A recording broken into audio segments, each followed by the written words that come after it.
The following program is a public access production of the United Way of Cayuga County, who assumes full responsibility for its content. The content of this program does not represent the views of Auburn Regional Media Access, which serves as a forum for community expression and offers TV training, production facilities, and channel time to all Auburn area residents and organizations.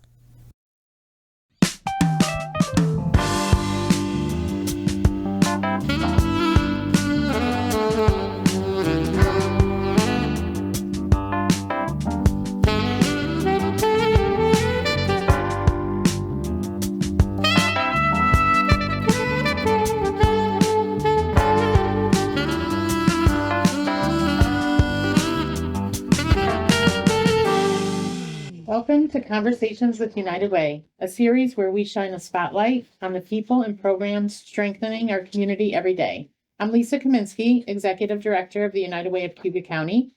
Your United Way invests in local solutions that help families thrive, and we're honored to partner with agencies that are on the front lines of supporting community resilience, youth opportunities, healthy communities, and financial security.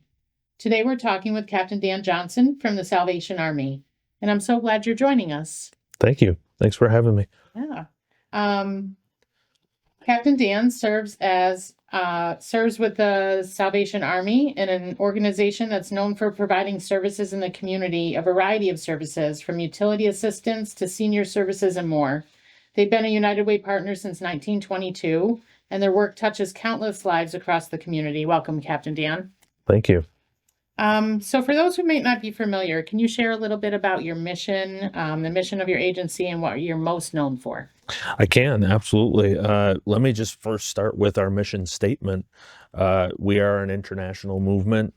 We're an evangelical part of the Universal Christian Church.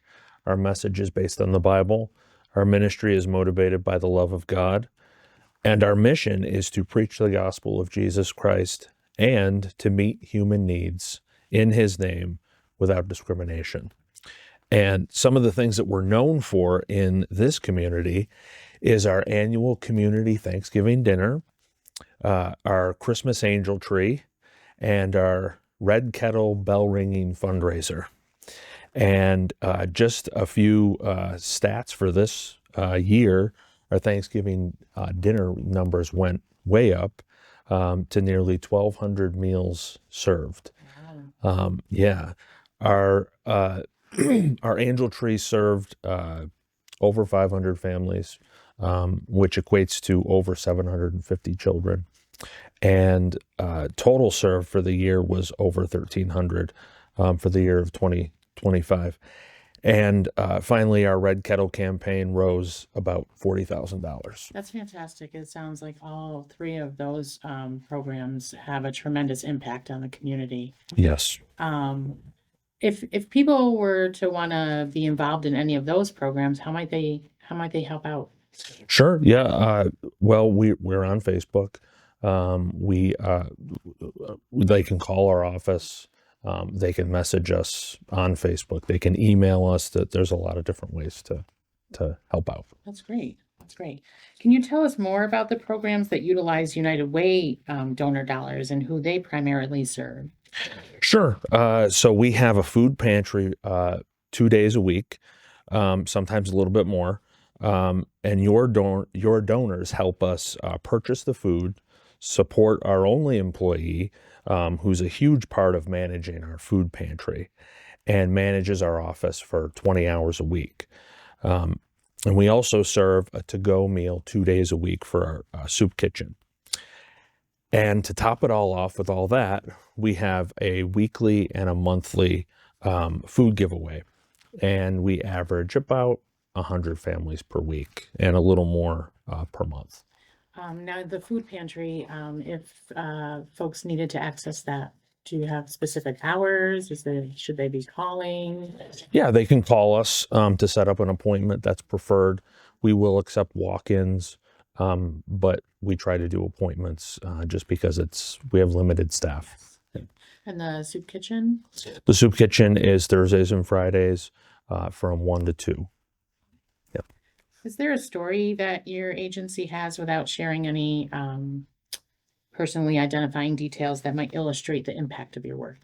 Yeah, there's so many I could share, but there is one that just happened this month, so it's fresh in my mind. A woman came in who had been through a terrible domestic violence situation. We get several of those, unfortunately, but fortunately we're able to help them.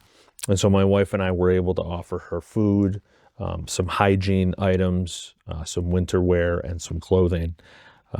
And her reaction to that is she was just in tears because of what we were able to provide. And it's just such a blessing to be able to provide that for others. That's great. That's great that you're able to help people in that way. Yeah. How does United Way's support help your organization fulfill its mission beyond the funding? Well, the story I just told, because the impact we are able to have on the people of this community, and we're also able to network through other agencies that the United Way also helps fund. So we're able to partner with those agencies to refer wherever we can't. So we're able to help everybody through coming together as a community. So you mentioned collaborations, and one that came to my mind was our Student United Way group. And I know that they recently did a project, a community service project to help the Salvation Army, where they made stockings filled with snacks for students or families in need. Can you share a little bit about how that, maybe if families were able to benefit from that help? Or Yeah, absolutely. So we were able to hand those out to several families, and to see the reaction of them, of the parents who have little or nothing to give to their children.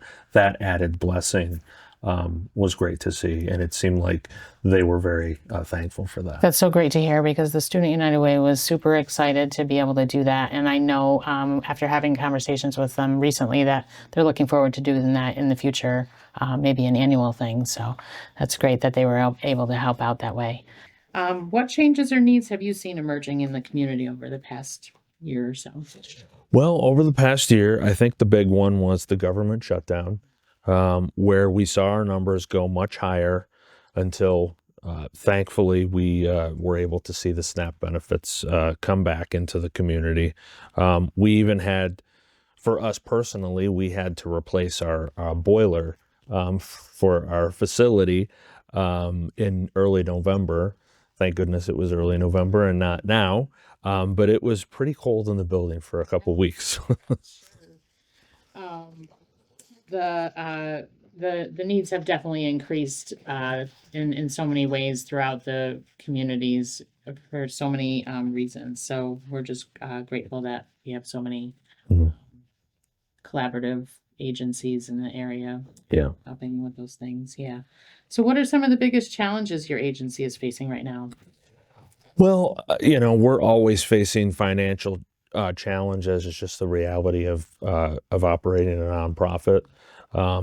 It's difficult to fund things like property projects, vehicle maintenance, vehicle replacement, and that can impact our programs if we're not careful. So we have to carefully navigate through those things. But we are blessed with volunteers most of the time.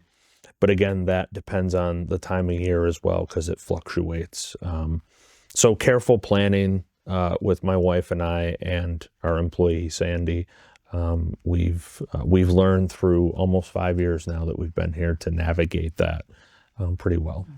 Now, if people wanted to volunteer with Salvation Army, how might they go about finding out opportunities?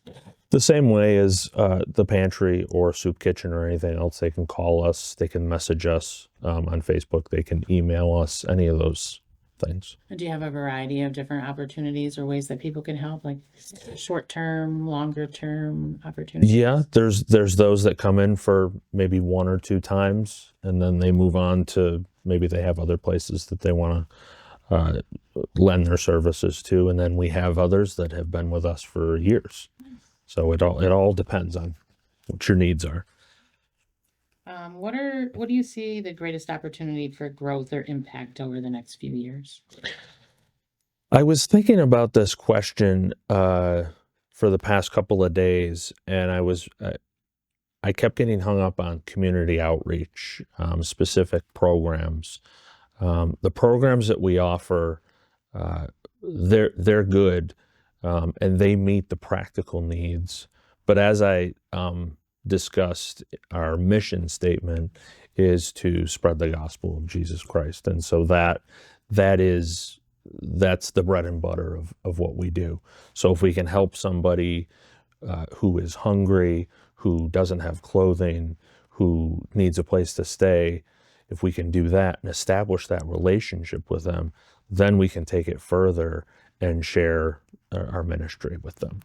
Yeah, that relationship building with the folks in the community is really impactful. Yeah. We talked a little bit about this already, community members wanting to get involved through volunteering, but are there ways that they can get involved through donating or helping you spread that word? Sure, yeah. We utilize our website and social media to promote our programs. Volunteering has been steadily increasing, actually, the last couple of years. I think it decreased if we go back to COVID years that we don't really want to go back to. Nobody really wants to talk about that. But I think we've steadily have seen an incline of volunteering in the last couple of years, especially through the volunteering site that the United Way has set up. We've seen a lot of fruit from that. We've seen a significant impact from that particular resource. And there are many ways to donate. There's in person, there's online, there's through the mail, any of these things. And I would like to specify that the most common question I have is my donation going to stay local? And the answer is yes. I can guarantee that. Are there any annual events or program initiatives that you would like people to know about? Yeah, basically I covered that in the first with the community Thanksgiving dinner. If I could focus on that for a minute. Sure. People have really made that a tradition in their families. It's really amazing to see. When we first moved here, when we realized, hey, we're going to be working on Thanksgiving, it was a little shock to our family. But then when I saw the people that just came out, and I think it's around 30 years now, a tradition, that the Salvation Army's been doing this. When I saw the families come together to help serve, it really touched my heart. And so those specific volunteers for the Thanksgiving dinner, that's really been a big impact to my wife and I while we've been here. Yeah, 30 years. That's a long-standing event. And yes, it's nice to know that people repeatedly come out and help that. Yeah. If you had one more staff member or volunteer group or resource of any kind, what would you want the most? Like, what's your agency's wish list?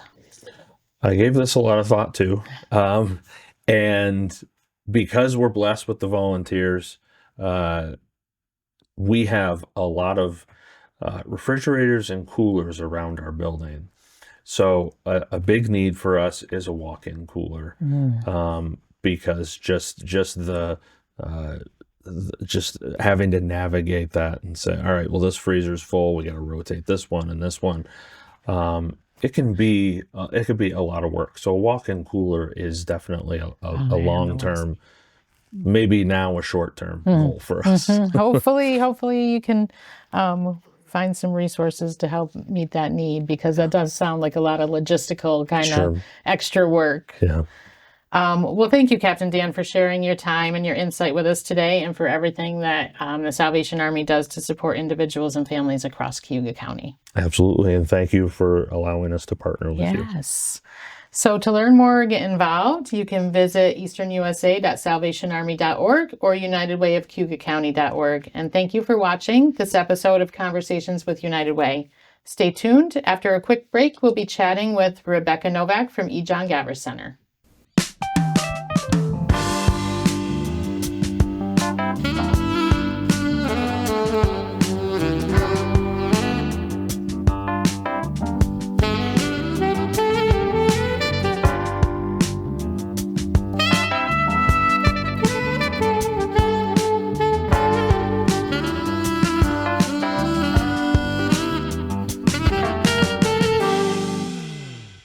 Welcome to Cayuga Connections, a series where we shine a spotlight on the people and programs strengthening our community every day. I'm Lisa Kaminski, Executive Director of the United Way of Cayuga County. Your United Way invests in local solutions that help families thrive, and we're honored to partner with agencies that are on the front lines of supporting community resilience, youth opportunity, healthy communities, and financial security. Today we're talking with Rebecca Novak of the E. Gavras Center. And I'm so glad you're joining us today. Yes, thank you, Lisa. Happy to be here. Hey, great. Rebecca's the Vice President of Operations at E. Gavras Center, and the E. Gavras Center offers preschool services, day habilitation services, and the Dolly Parton Imagination Library Program to Cayuga County residents. So thank you so much. I'm so glad you're here. Yes, happy to help. So for those who might not be familiar, can you share a little bit about what the mission of the E. Gavras Center is? Absolutely. So the E. Gavras Center, we've been around since 1953. So not just a flash in the pan, and we're really excited to still be here and providing these great services. Our entire mission and vision is to help everyone in our community to reach their fullest potential and to really be the most productive citizens in the community that they can. That sounds great. It sounds like you do wonderful work there. Can you tell us more about the programs at the E. Gavras Center that utilize United Way dollars, and who do they primarily serve, and maybe how those dollars are used? Absolutely. So we are the fortunate recipients of 2 United Way grants. The first grant that we get is for our essential childcare program, and specifically that helps to offset costs for our wrap care daycare program that we have. That program is pretty significant for the families that are in our preschool program. That allows the students to attend either before or after what the preschool program is. So the preschool program runs only 9 to 2. Any family that has working parents, most of them are not able to only work 9 to 2. So to have that before and after wrap care is really essential for them. So the OCFS funding isn't massive. Our SED funding cannot go toward that particular program that we have, because the SED funding state education department is very specific for that preschool program. So that's where we have to seek outside dollars to help to fund that program so that we can offer it. The second grant that we get is for our early intervention program. Early intervention is absolutely crucial for the families in our community. Early intervention, for those who don't know, is for 0 to 3 children who have shown pretty significant delays typically in their development. It could be speech, it could be physical development, and we're fortunate enough to be able to offer a group program where the kiddos are able to come. They may get some services, whether it's speech or occupational physical therapy, right there on site, or it's really a lot for social interaction for them as well, so that they aren't simply, left to their own devices, and they can develop alongside their peers as well. That's great.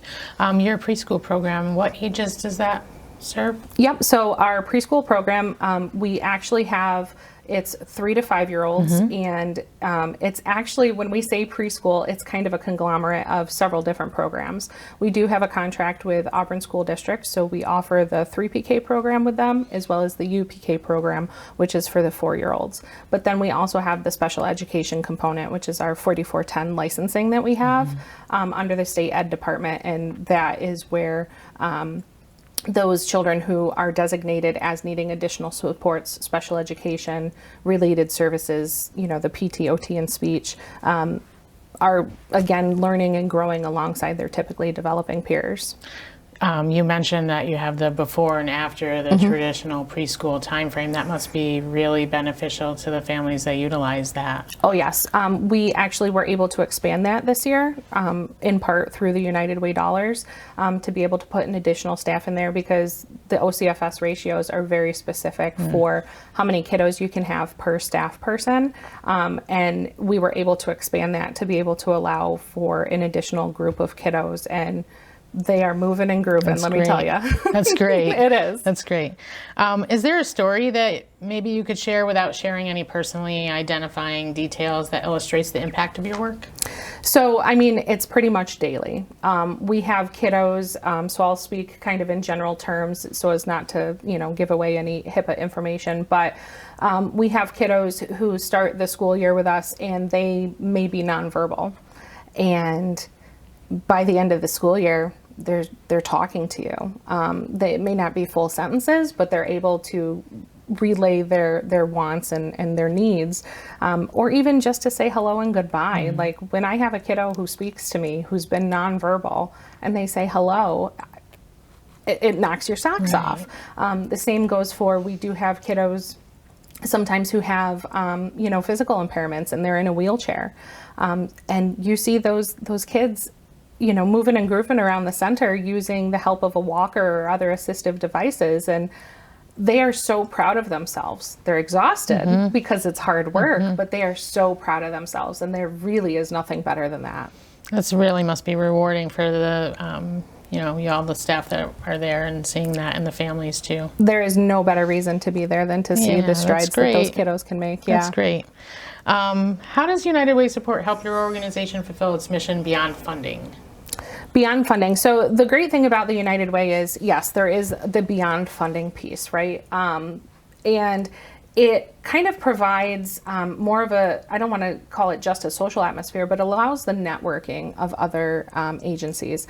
And sometimes it's just enough to be able to say, did you see that we're not getting funding for that again?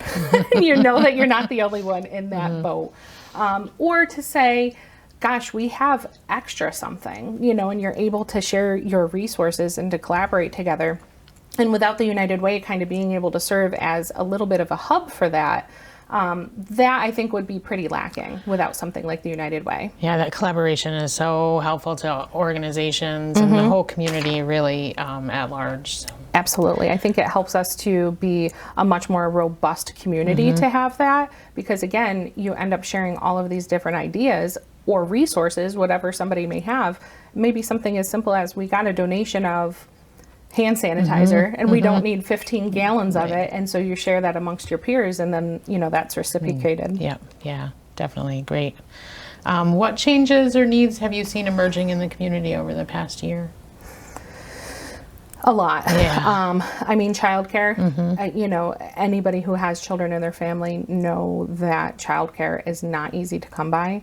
Affordable childcare. Once you put that word in there, it's almost impossible. Now, caring for those kiddos is not something that anyone should take lightly. Those are, our little gems.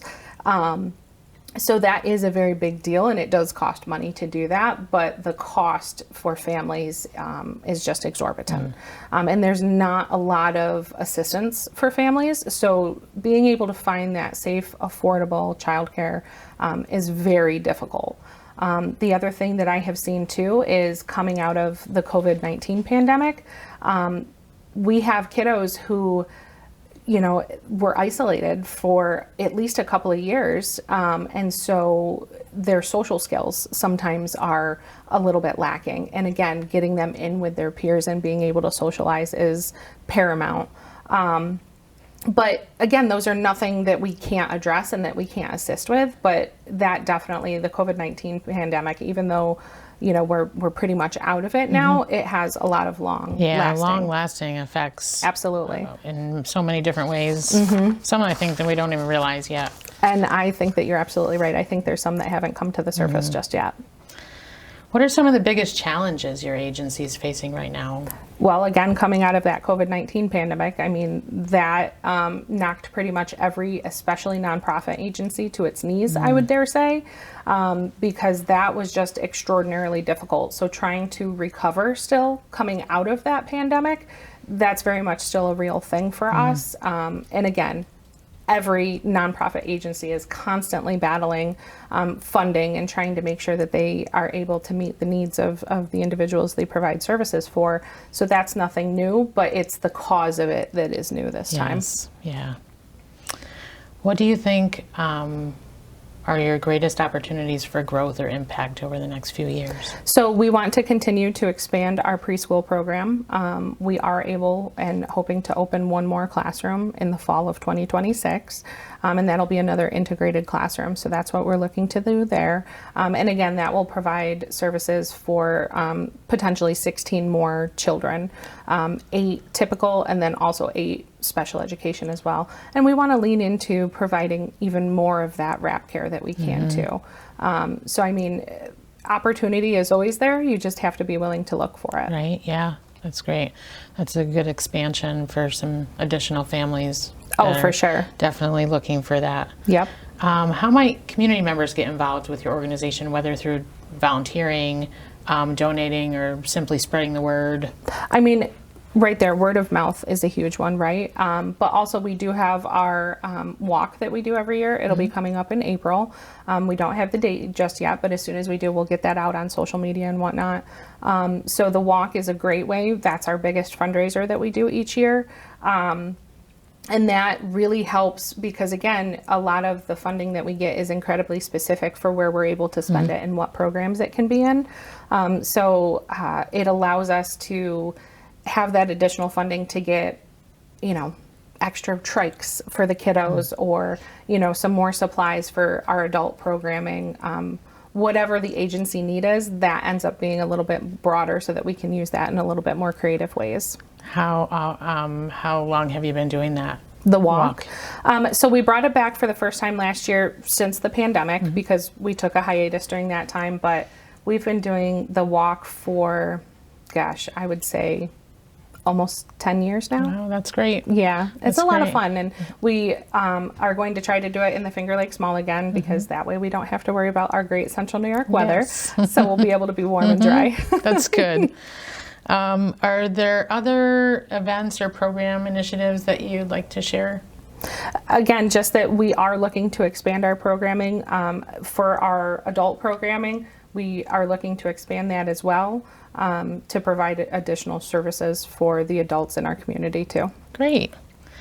If you had one more staff member, volunteer group, or resource, what would you want the most? Like, what's your agency's wish list? So it's not just one staff member. I used it as like one category of staff member, but specifically therapists, because we do see the need. And again, part of this I think is coming out of that pandemic as well. We do see a massive need for therapists. And again, that could be speech, OT, or our physical therapists. Because we do have kiddos who have physical therapy limitations. One of the biggest that we see is typically speech. So I guess if I had to narrow it down to one, I would say, man, if I could have another full-time speech therapist, that would be really great. And I think that I'd be able to fill that very quickly. Oh, well, hopefully. Fingers crossed. Yes, yes. Thank you so much for joining us today. And for sharing your time and your insight about your agency and for everything that your agency does to support individuals and families across Cayuga County. We're just really happy to be here in the community and doing as much great work as we can. Thank you.